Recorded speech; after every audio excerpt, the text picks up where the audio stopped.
On ne peut pas empêcher le vieillissement, mais on peut le ralentir. Oui, rester jeune plus longtemps, c'est possible. Pour y parvenir, il faut bien sûr avoir une bonne hygiène de vie. Mais parfois, c'est pas suffisant. En optimisant certaines choses que nous allons voir, vous pouvez littéralement gagner des années de vie physiquement et paraître plus jeune que des personnes qui ne font rien de spécial pour prendre soin de leur santé. Dans cette vidéo, on va donc voir premièrement comment ralentir ce qui attaque et détruit nos cellules. Deuxièmement, comment aider le corps à réparer les tissus et l'aider à reconstruire ce qui est abîmé. Troisièmement, comment donner à la peau ce dont elle a besoin pour qu'elle soit belle et qu'elle ait une bonne élasticité. Les trois parties qu'on va voir sont donc complémentaires. Je vous invite à bien les appliquer pour avoir le maximum de résultats possible. Plus vous allez appliquer de choses, plus vous aurez de résultats. Premièrement, donc, comment ralentir ce qui attaque et détruit nos cellules. D'abord, il faut réduire les AGE, ou produits de la glycation avancée en français. C'est le résultat d'une réaction entre un glucide et une protéine. Et les AGE vont vous faire vieillir prématurément. Les AGE ont donc deux origines. Premièrement, ceux formés dans le corps via un processus qui s'appelle la glycation. Cela arrive principalement lorsqu'on a une glycémie trop élevée, mais on va en reparler un petit peu après. Deuxièmement, ceux qui sont directement issus de notre alimentation, notamment suite à la réaction de Maillard qui se produit lors des cuissons, surtout si elles sont à haute température. Exemple, lorsque vous cuisez de la viande, par exemple à haute température, vous savez qu'il y a du noir qui apparaît, le grillé. Et bien en fait c'est ça la glycation. Vous avez en fait une réaction entre les sucres et la viande et donc ça forme une sorte de caramel et c'est ce qu'on appelle communément le grillé. Cela arrive aussi bien sûr avec les légumes. Et ces AGE alimentaires, en fait ils sont nocifs pour la santé. Je vais vous donner un exemple un peu extrême. Vous prenez un fast-food avec un steak bien grillé et puis un verre de coca par exemple qui l'accompagne. Et bien le steak bien grillé va contenir des AGE parce qu'il a été grillé. Et en plus, le fait de boire un coca, en fait, ça va augmenter considérablement votre glycémie.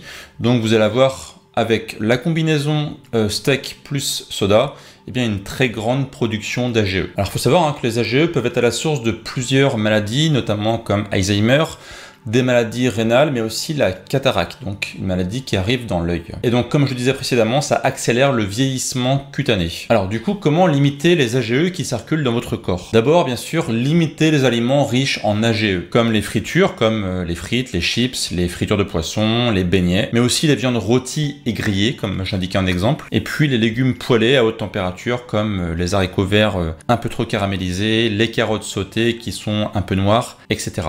Alors attention, j'ai bien dit limiter, le but c'est pas bien sûr de se l'interdire, le but ça va vraiment être de diminuer la quantité d'AGE qu'on va consommer sur une semaine par exemple, afin d'avoir beaucoup moins d'AGE que monsieur et madame tout le monde. Les AGE deviennent problématiques lorsqu'ils sont surconsommés, pas lors d'une consommation très occasionnel par exemple. Deuxième point, éviter les pics de glycémie. Alors si vous suivez mes vidéos, vous savez de quoi je parle, c'est ce que j'appelle les montagnes russes sur la glycémie, typiquement lorsque vous consommez une alimentation à index glycémique élevé, donc qui fait augmenter la quantité de glucose dans votre sang très rapidement. Alors il y a un point qu'il faut comprendre, c'est que c'est impossible d'empêcher la glycation dans le sang. Vous avez d'une part du glucose, donc qui est nécessaire à votre survie, ça c'est indispensable, et vous avez aussi des protéines comme l'hémoglobine par exemple, et ça aussi c'est indispensable. Donc de facto dans votre sang vous avez des sucres et des protéines, donc vous avez forcément des réactions de glycation qui s'y passent. Néanmoins, plus elles sont importantes en grande quantité, plus le problème va être important aussi. Alors l'exemple que je donnais à l'instant, c'est la réaction entre le glucose et l'hémoglobine, mais il faut savoir aussi que le glucose va venir par exemple réagir avec les protéines qui tablissent la paroi de vos artères. Et donc la grande quantité de glucose que vous pouvez avoir suite à l'absorption d'un aliment à index glycémique élevé, va augmenter donc le sucre dans votre sang, et donc ce sucre va venir réagir avec les parois de vos artères, et donc ça va les dégrader progressivement, et donc elles vont perdre leur élasticité.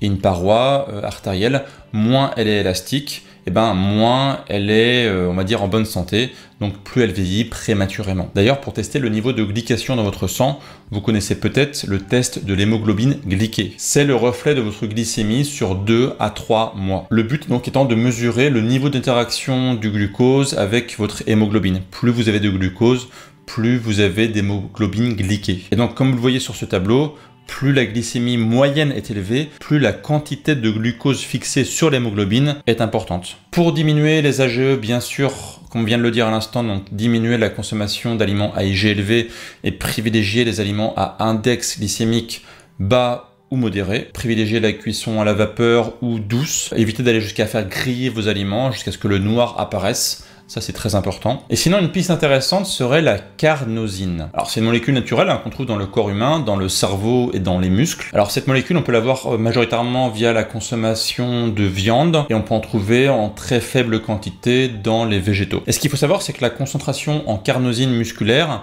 est corrélée positivement avec la longévité, ce qui peut en faire un indicateur potentiel du vieillissement. Mais son effet le plus intéressant, c'est l'antiglycation. La carnosine, en fait, va réagir avec les sucres pour former de la carnosine glyquée, qui, elle, contrairement aux AGE, est non toxique. Ainsi, la carnosine permettrait de réduire la quantité d'AGE et donc le niveau de glycation de votre corps. Alors aujourd'hui, je ne recommande pas forcément la complémentation en carnosine, car pour moi, on manque encore un peu de recul sur cette molécule en termes de complémentation. Et de plus, la complémentation en bêta-alanine, donc qui est un acide aminé non essentiel et qui est un précurseur à la carnosine, semble beaucoup plus efficace et en plus, ça coûte moins cher. Donc à suivre, je ferai peut-être bientôt prochainement d'autres vidéos sur la carnosine, car c'est un domaine d'étude plutôt intéressant et qui peut participer justement à la mise en place d'un protocole, on va dire, anti-âge. Autre point très important pour réduire le vieillissement, ça va être de réduire le stress oxydatif. Le stress oxydatif est un facteur clé du vieillissement. Alors on va essayer de bien comprendre comment ça marche pour bien le mettre en pratique. Alors notre organisme produit parfois des substances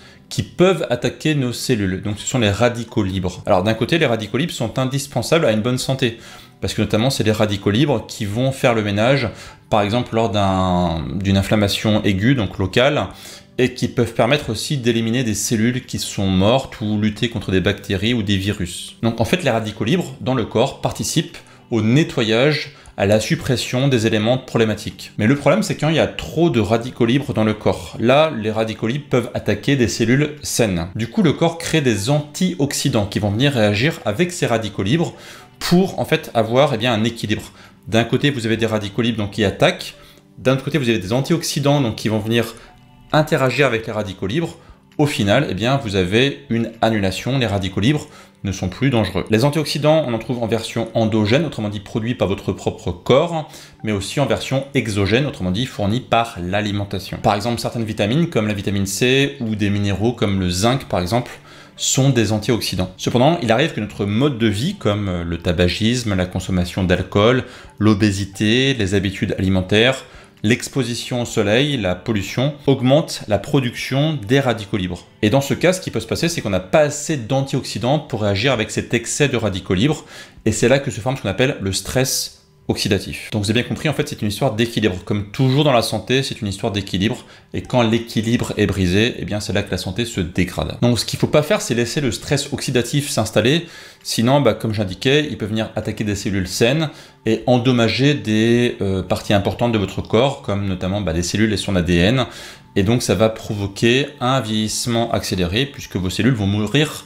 prématurément. Alors de base, en fait, le vieillissement s'accompagne d'une augmentation des radicaux libres et d'une baisse des antioxydants. C'est normal, le vieillissement du corps fait que, oui, le corps se dégrade, donc on a plus de radicaux libres et moins d'antioxydants. Donc votre but, ça va être de compenser ça en fournissant à votre corps beaucoup plus d'antioxydants et en réduisant la quantité de radicaux libres. Donc voici comment faire concrètement. Premièrement, mettre en place le jeûne intermittent qui va avoir 4 avantages. Premièrement, il va booster la création des antioxydants endogènes, autrement dit ceux qui sont créés naturellement par votre corps, comme le montre cette étude. Deuxièmement, le jeûne intermittent va booster l'autophagie. L'autophagie, c'est la réparation naturelle de votre corps, le fait que des processus de nettoyage un peu avancés, notamment suppriment des cellules qui ne devraient pas être là. Donc c'est un processus naturel mais qui est boosté par le jeûne. Troisième point, le jeûne intermittent va diminuer l'inflammation. J'en ai parlé dans une récente vidéo. Le jeûne intermittent active des processus anti-inflammatoires. Or, le stress oxydatif est un processus inflammatoire. L'oxydation du corps participe au stress inflammatoire. Quatrième point, le jeûne intermittent va diminuer la quantité de glucose dans votre sang, donc la glycémie, et donc diminuer le phénomène de glycation, évoqué précédemment. Point suivant, ça va être la consommation de végétaux. Les végétaux sont une excellente source d'antioxydants. Alors, un exemple parmi tant d'autres, un aliment que j'aime bien consommer, c'est le chou kale. Il renferme de nombreuses substances antioxydantes, faisant de lui un allié pour contrer le vieillissement prématuré des cellules. Il est très riche en vitamine A, en calcium, en fer, en potassium et en vitamine K. On trouve aussi des antioxydants dans les baies. Exemple d'antioxydants bien connus, les anthocyanes. Alors, ce sont des pigments qu'on trouve dans la nature, naturellement, qui vont venir colorer les fruits et les légumes et qui vont du rouge foncé au bleu pourpre. Et les anthocyanes sont d'excellents antioxydants. On trouve des anthocyanes dans les myrtilles, par exemple, d'où leur couleur bleu caractéristique. En plus d'être plutôt à IG bas, donc ce qui est plutôt intéressant pour un fruit, les baies ont en plus donc beaucoup d'antioxydants, donc ce qui est super intéressant donc à consommer régulièrement pour lutter contre le vieillissement. Le thé vert aussi est une excellente source d'antioxydants. On a une très bonne teneur en polyphénol, notamment des catéchines, qui vont aider le corps à lutter contre le stress oxydatif. L'huile d'olive aussi est excellente pour la santé avec une teneur très élevée en antioxydants, notamment la vitamine E et d'autres polyphénols. L'huile d'olive vierge extra a un effet positif sur le vieillissement et la prévention de certaines maladies. C'est pas pour rien que c'est une des bases du régime méditerranéen qui est autant plébiscité par les cardiologues. Des études épidémiologiques ont montré que la consommation régulière d'huile d'olive participe à augmenter l'espérance de vie. Autre super antioxydant, la coenzyme Q10. La coenzyme Q10, c'est une substance naturelle et indispensable qu'on trouve dans le corps humain et qui agit comme une vitamine dans l'organisme. Alors elle a deux rôles principaux. Premièrement, elle participe à la création de l'énergie dans les cellules en aidant notamment nos mitochondries, les centrales énergétiques de nos cellules, à brûler plus efficacement le combustible, donc le glucose. Et deuxième point, c'est un super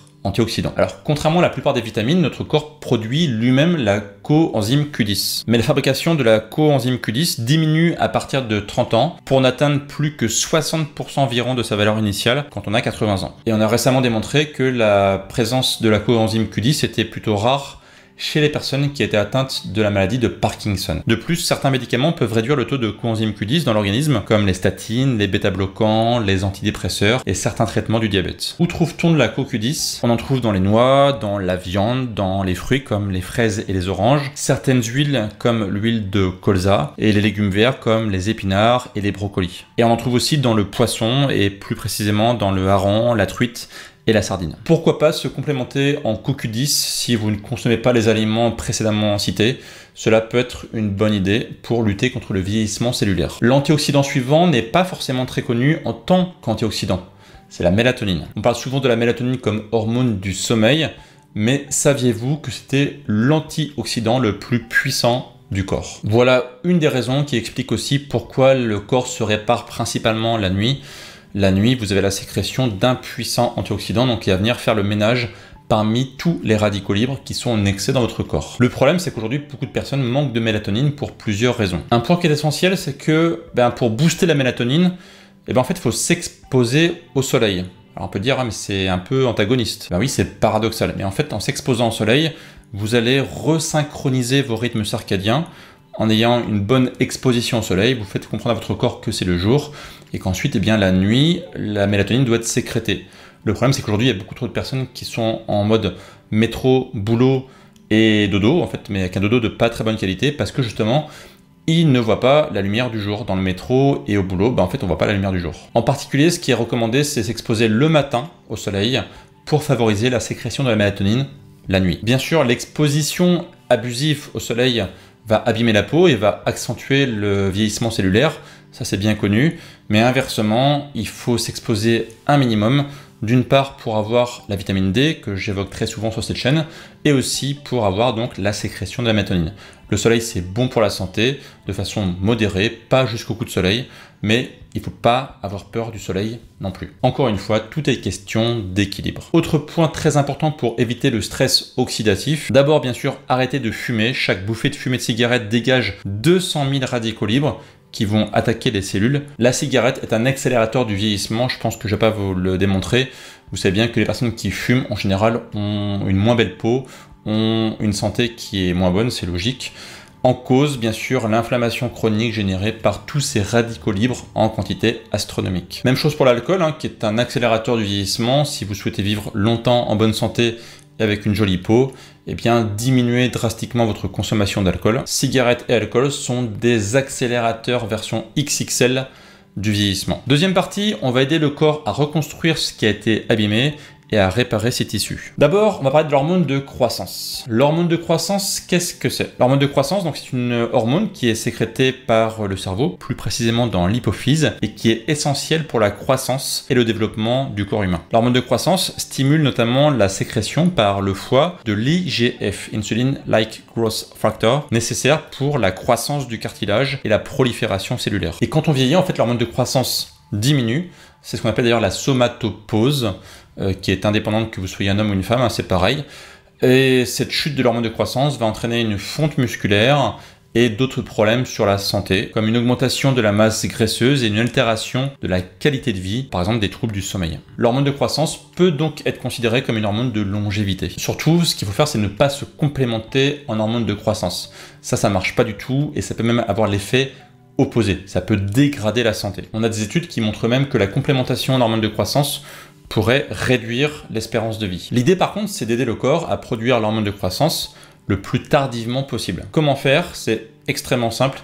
Dites-vous que l'hormone de croissance est sécrétée uniquement lorsque vous ne mangez pas. C'est pour ça que l'insuline, par exemple, désactive l'hormone de croissance. Si l'insuline est haute, eh bien l'hormone de croissance sera basse. Et inversement. Donc ça veut dire idéalement une alimentation qui ne va pas contenir trop d'aliments à index glycémique élevé, on revient toujours au même. Pratiquer le jeûne intermittent aussi, donc qui va permettre de faire sécréter l'hormone de croissance. Et bien sûr avoir un bon sommeil, puisque c'est la nuit que l'hormone de croissance est principalement sécrétée. Comme on l'a vu, le manque de sommeil est un accélérateur du vieillissement. Pour aussi aider le corps à se réparer, eh bien il faudra avoir un niveau de stress bas. Baisser son niveau de cortisol journalier. Parce que le stress chronique, bien sûr, diminue l'espérance de vie, car le rôle du stress, c'est de maintenir le corps en état d'alerte maximum pour le protéger contre un éventuel danger. Et contrairement au stress aigu, le stress chronique n'est pas bénéfique pour la santé, il participe même à l'affaiblissement de notre organisme. De plus, le cortisol est une hormone hyperglycémiante, autrement dit qui va mettre du glucose dans le sang. Or, on a vu que trop de glucose dans le sang, eh bien, ça augmente la glycation. Et de plus, le cortisol est une hormone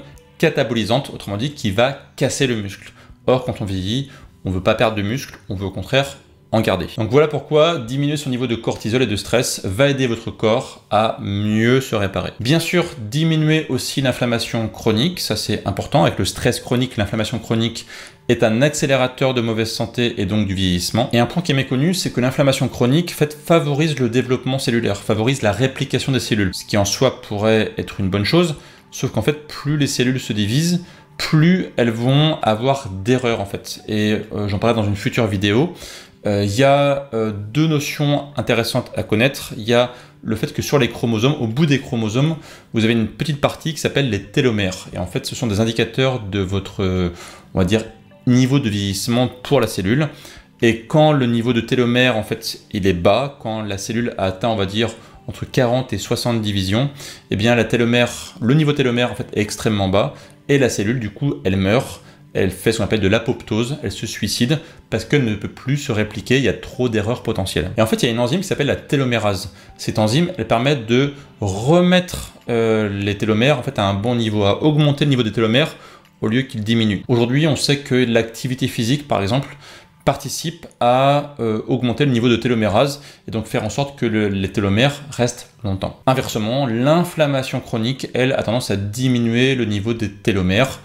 Donc au final, c'est pas une bonne chose, en plus de tous les effets délétères que l'inflammation a sur la santé. Dans une prochaine vidéo, je vous parlerai de comment notamment on peut booster la télomérase. C'est un sujet très intéressant. Pensez à vous abonner à la chaîne YouTube de Bimove pour ne pas louper cette vidéo. Les télomères et la télomérase, c'est un sujet très intéressant qui peut en fait être dans l'avenir une source très intéressante pour pouvoir vivre plus longtemps. Pour aider votre corps à se réparer, il faut aussi bien sûr manger suffisamment de protéines. Les protéines, c'est les briques essentielles de votre corps. Si vous manquez de protéines, eh bien votre corps ne peut pas se réparer. Donc vous vieillissez plus rapidement. Des besoins normaux, c'est à peu près 1 à 1,5 g de protéines par jour et par kilo de poids de corps. Notamment si vous souhaitez prendre un peu de masse musculaire, c'est des valeurs qui sont tout à fait correctes. Pour aider votre corps à se réparer correctement, il faut aussi que vous ayez un foie en bonne santé. Car c'est le foie qui va nettoyer votre corps. Avec les reins, c'est un des deux organes principaux de nettoyage du corps. Et donc si vous avez un foie qui n'est pas en bonne santé, il ne pourra pas faire son travail de nettoyage. Des déchets vont alors s'accumuler avec pas mal d'effets secondaires, que j'évoquais dans des précédentes vidéos, mais clairement ça va participer à dégrader votre santé et à vous faire vieillir prématurément. Donc consommez des aliments qui prennent soin de votre santé hépatique. J'en ai fait beaucoup de vidéos, je vous mets des références dans la description si vous le souhaitez. Un exemple tout bête, consommez des œufs qui contiennent de la choline qui est essentielle pour une bonne santé hépatique. Comme j'en parlais tout à l'heure pour les télomères et la télomérase, l'activité physique est aussi une partie importante pour aider votre corps à se réparer. Pourquoi? Parce que le fait de bouger, ça apporte plus de sang à vos tissus. Plus de sang égale plus de matériaux pour l'aider à se réparer. Plus de sang et plus d'oxygénation, c'est des tissus en meilleure santé, donc qui vont vivre plus longtemps. Troisième partie, donner à la peau ce dont elle a besoin pour avoir une bonne élasticité. Alors comment avoir une bonne santé au niveau de la peau? Au-delà de tout ce qui est basiquement l'alimentation, que j'évoque très souvent sur ma chaîne, il y a des points essentiels à connaître. Premièrement, le collagène. Le collagène, c'est la protéine la plus abondante dans le corps humain. Ça représente à peu près un tiers des protéines totales du corps. Le collagène, il est présent dans la peau, les os, le cartilage, les muscles, les parois des vaisseaux. Et pour simplifier, en fait, parce que c'est un peu compliqué, le collagène va servir à fournir de l'élasticité, de la cohésion au tissu. À l'âge adulte, on perd à peu près 1% de collagène chaque année. Donc ça veut dire que notre peau, nos tissus sont de moins en moins élastiques. Donc voilà aussi pourquoi on a des rides, voilà aussi pourquoi notre peau est en moins bonne santé que quand on est jeune. Alors est-ce que du coup il faut se complémenter en collagène? Pourquoi pas? Sur le principe ça peut être une bonne idée, notamment si vous ne consommez pas beaucoup d'aliments animaux, parce que la seule source de collagène ce sont les produits animaux. On ne trouve pas de collagène dans le monde végétal. Beaucoup d'études ont montré que comparativement à un placebo, le collagène donne souvent de bons résultats. Donc ça peut être une bonne idée de se complémenter en collagène pour avoir une plus jolie peau. Ça a bien sûr aidé aussi pour les tendons, pour les jointures de vos os, etc. Bon, je vais rentrer dans les détails ici, le but c'est vraiment de se concentrer sur la partie peau, mais clairement si vous vous complémentez en collagène, tout votre corps va en tirer parti. Alors attention, choisissez toujours du collagène de très bonne qualité. Certains types de collagène, notamment les collagènes issus du bœuf ou du porc, ne peuvent pas forcément traverser la barrière intestinale et en fait n'apportent pas forcément grand chose en termes d'effet. Pas mal d'études ont montré que la forme la plus biodisponible c'est le collagène marin, donc issu des poissons. La structure moléculaire est beaucoup plus fine, donc beaucoup plus facilement absorbable par l'intestin. Le collagène marin est plutôt très bien toléré et peut être absorbé dans des grandes doses sans provoquer d'effets secondaires. Je vous dirai dans quelques instants le complément de collagène que je préconise. Un point essentiel, je ne sais pas si vous le savez, et pas beaucoup de personnes en parlent lorsqu'ils évoquent le collagène, la vitamine C est essentielle pour la synthèse du collagène. Vitamine C, c'est ce qu'on appelle aussi l'acide ascorbique. Notamment, on l'a appelé comme ça parce qu'en fait, elle est liée à la maladie du scorbut, ascorbique, scorbut. Lorsqu'on est en carence de vitamine C, on a des symptômes comme des douleurs articulaires, des hémorragies cutanées et des saignements de toutes les muqueuses. Preuve que c'est bien le collagène qui est manquant, puisque du coup, on va avoir une dégradation des muqueuses. Notre corps ne peut pas stocker la vitamine C. Donc il faut en consommer régulièrement via l'alimentation. Et comme j'expliquais à l'instant, pour synthétiser du collagène, le corps a besoin de vitamine C. En fait, le corps prend littéralement la vitamine C pour créer du collagène. Et point super important, la vitamine C est un antioxydant. Donc comme on l'a vu tout à l'heure, ça participe à réduire le stress oxydatif. Et donc ça réduit le vieillissement prématuré. Où trouve-t-on de la vitamine C? Alors souvent on pense à l'orange quand on parle de vitamine C, mais en fait on le trouve aussi dans le poivron, dans le kiwi, dans les fraises, dans les brocolis et dans l'ananas. Donc oui, le poivron a beaucoup plus de vitamine C que l'orange. Autre point important, la vitamine C intervient dans la synthèse de l'acide hyaluronique. Qu'est-ce que l'acide hyaluronique? C'est l'un des principaux composants des tissus conjonctifs humains. Et dans la peau, il joue un rôle structurel hyper important avec le collagène et l'élastine. Il confère notamment des propriétés de résistance et de maintien de la structure de la peau. Notamment, il a une capacité unique à s'associer et à retenir les molécules d'eau. Donc ça joue un rôle important dans l'hydratation, l'élasticité et le renforcement de la barrière cutanée. Donc retenez, pour simplifier, que l'acide hyaluronique, ça agit un peu comme une éponge qui va retenir l'eau dans la peau. Et comme d'autres molécules, en fait, la quantité d'acide hyaluronique diminue avec l'âge, et donc la peau est de moins en moins bien hydratée. Donc ça explique aussi pourquoi les rides apparaissent avec l'âge. On estime qu'à 50 ans, il ne reste que 50% du stock d'acide hyaluronique qu'on avait à la naissance. Alors certains aliments contiennent de l'acide hyaluronique, comme par exemple le bouillon d'os, les oléagineux comme les noix, les amandes, et certaines graines comme les graines de lin, de sésame ou de courge. Alors quel complément de collagène je recommande? En fait, par rapport à ce que je viens de vous citer, collagène, acide hyaluronique, vitamine C, très important. Et aussi antioxydant, il y a un complément qui est très bien, que je vous montre ici à l'écran. Comme vous pouvez le voir, il y a du collagène hydrolysé et désodorisé d'origine marine, donc celui-là qui a la meilleure assimilation. Il y a de la vitamine C, donc super important pour la synthèse de base du collagène. Il y a de la coenzyme Q10, donc on a vu, super important, très bon antioxydant qu'on vient à manquer avec l'âge. Acide hyaluronique qui vient aussi à manquer avec l'âge et super important pour l'hydratation de la peau. Et puis vous avez un extrait de baie de myrtille qui permet d'avoir des antioxydants super intéressants pour lutter contre le stress oxydatif, comme on l'a vu. Je vous mets le lien de ce complément dans la description de la vidéo et c'est aussi le premier commentaire épinglé si cela vous intéresse. Alors il y a d'autres micronutriments qui sont super importants pour avoir une bonne santé de la peau. On a par exemple la vitamine B3. Beaucoup de crèmes pour la peau contiennent de la vitamine B3. Alors on a aussi la vitamine A ou rétinol. Et le rétinol est avec la vitamine C et l'acide hyaluronique l'ingrédient le plus efficace contre les rides et la perte de fermeté de la peau. Beaucoup de crèmes qui luttent contre les rides utilisent la vitamine A comme composant de base. Parce que la vitamine A aussi participe à la création du collagène. On a aussi les caroténoïdes qui sont des précurseurs à la vitamine A. Voilà pourquoi on parle de provitamine A. Les caroténoïdes, ce sont des pigments plutôt associés à la couleur jaune et orange. D'où le nom carotte, caroténoïde. Et le plus connu, c'est le bêta-carotène, donc on trouve justement dans la carotte. Donc c'est une très bonne idée de consommer des fruits et légumes jaunes ou oranges pour faire le plein de vitamine A, donc via un lien indirect comme on l'a vu. La vitamine E aussi est essentielle parce qu'elle va aider à protéger la peau contre le soleil. Autre vitamine super importante, la vitamine D, qui va aider aussi à protéger la peau du soleil. Donc là, c'est le paradoxe, c'est qu'il faut s'exposer au soleil pour avoir une vitamine qui protège contre le soleil. Donc il faut s'exposer intelligemment, comme on l'a vu tout à l'heure. Ne pas s'exposer du tout, c'est problématique, ça emmène beaucoup de carences. Trop s'exposer, ça abîme la peau. Donc il faut trouver un juste milieu. Autre composé qui est super important pour avoir une bonne santé de la peau, ce sont les oméga 3. Consommer du gras, c'est important pour la peau en général, parce que votre peau est faite de gras, tout bêtement. Si vous n'avez pas de gras, votre peau sera sèche. Donc consommer du bon gras comme des avocats, c'est très bien. Et en particulier, les oméga 3 seront en plus protecteurs. Au-delà d'être anti-inflammatoires, ils vont venir protéger votre peau. J'ai fait d'ailleurs une vidéo complète pour vous expliquer pourquoi les oméga 3 c'est extrêmement important pour votre peau. Cette vidéo, elle est juste ici. Je vous invite à aller la voir pour découvrir tout ça en détail. Entre-temps, pensez à bien appliquer tout ce qu'on a vu dans cette vidéo. Il y a beaucoup de choses à voir, donc n'hésitez pas à la revoir pour tout bien comprendre. Et moi, je vous dis à très bientôt pour de prochaines vidéos. Et d'ici là, bien sûr, prenez soin de vous. Ciao, ciao!